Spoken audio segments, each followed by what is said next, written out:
Le travail, c'est de l'esclavage, et en bon esclave que nous sommes, nous consacrerons à nos emplois presque toute notre vie entière.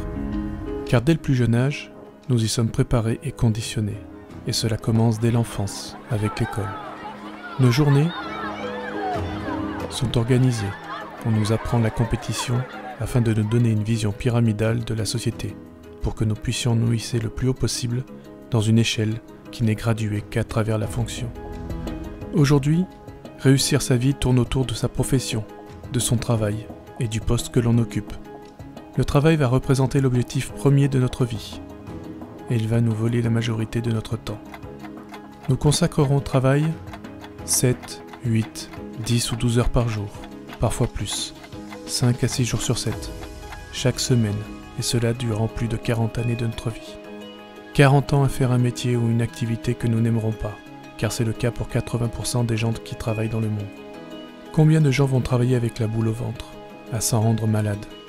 Toute notre vie, nous serons esclaves et dépendants des conditions de travail, des contraintes d'horaire et de la hiérarchie. Mais on se dit tous que le travail nous permet de gagner notre vie et qu'être sans emploi n'est pas bien vu. Nous allons vivre avec la peur de le perdre, quand bien même nous sommes parfois usés, fatigués physiquement, stressés psychologiquement et que notre état moral se dégrade au point de nous affecter, de nous rendre malades, voire dépressifs, au point où certains en arrivent à se suicider. Le travail impacte directement qui nous sommes, notre foyer, notre couple, nos relations et fréquentations, mais il impacte directement notre être profond, puisque nous ne sommes pas réellement nous-mêmes. Nous sommes esclaves, et encourageons nos enfants à l'être, tout ça pour gagner un salaire afin de se loger. Mais même notre maison ou notre appartement seront choisis afin qu'ils soient le plus près possible de notre lieu de travail, pour ne pas subir aussi les heures perdues durant les trajets et les transports. Combien de temps nous reste-t-il dans une journée après tant d'heures de vie perdues pour le travail? Nous sommes esclaves pour un salaire qui nous permettra d'avoir tout juste assez d'argent pour pouvoir se loger, se nourrir et nous offrir un peu de confort. Et pour les esclaves les plus ambitieux d'entre nous, qui ont pu gravir les échelons, vous aurez le choix de pouvoir vous octroyer le luxe et du superflu haut de gamme en guise de mérite et de récompense à vos heures sacrifiées. Ce superflu que représentent ces biens de la consommation qui comblent le vide de nos vies et justifient notre esclavage.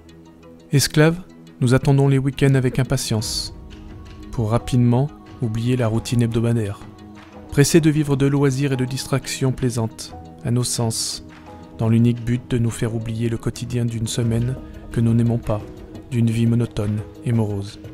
Un week-end pour nous donner un semblant de liberté, une permission chaque fin de semaine, auquel viennent s'ajouter quelques congés payés chaque année en attendant la retraite. Tout le monde va patiemment attendre l'écoulement de 40 ans d'activité pour vivre une retraite et enfin pouvoir profiter du peu de la vie qui nous reste, si toutefois nous arrivons vivants et en bonne santé jusque-là. De nombreux retraités pourront se dire « Moi j'ai fait ma vie » ou « J'ai réussi ma vie ». Qu'est-ce que réussir sa vie? Est-ce que la vie se résume à notre travail, notre emploi et notre fonction? Pour la vie d'esclave, oui, mais en réalité la vie, avec un grand V, autrement dit l'existence, ce n'est pas ça.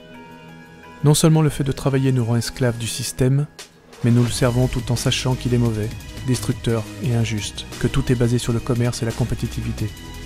Les riches sont riches grâce aux esclaves, et les riches sont à la tête des entreprises et des empires qui dominent le monde et imposent leurs produits manufacturés uniquement parce que les esclaves les ont fabriqués et les consomment. Le travail ne sert que quelques riches qui exploitent le reste du monde, ainsi que la vie, la nature et l'humain, comme du bétail afin d'accroître leur rentabilité et leur fortune, toujours dans le but de former des esclaves afin de garder leurs privilèges et le système en place. Chaque esclave, en travaillant, rend toujours plus fort et de plus en plus puissant cette pieuvre gigantesque, cette bête qui est féroce et vorace, qui est insatiable et qui dévore tout sur son passage. Voici la bête que l'homme a lui-même créée et dont il ne saurait se défaire. Le travail, c'est l'esclavage, et il s'emploie à fabriquer des riches et des pauvres, certains pour servir et d'autres pour subir. La compétition commerciale et économique force les uns à écraser les autres, car il y aura toujours un exploitant et un exploité dans le commerce. Mais néanmoins, tout le monde est esclave par le travail, le riche comme le pauvre.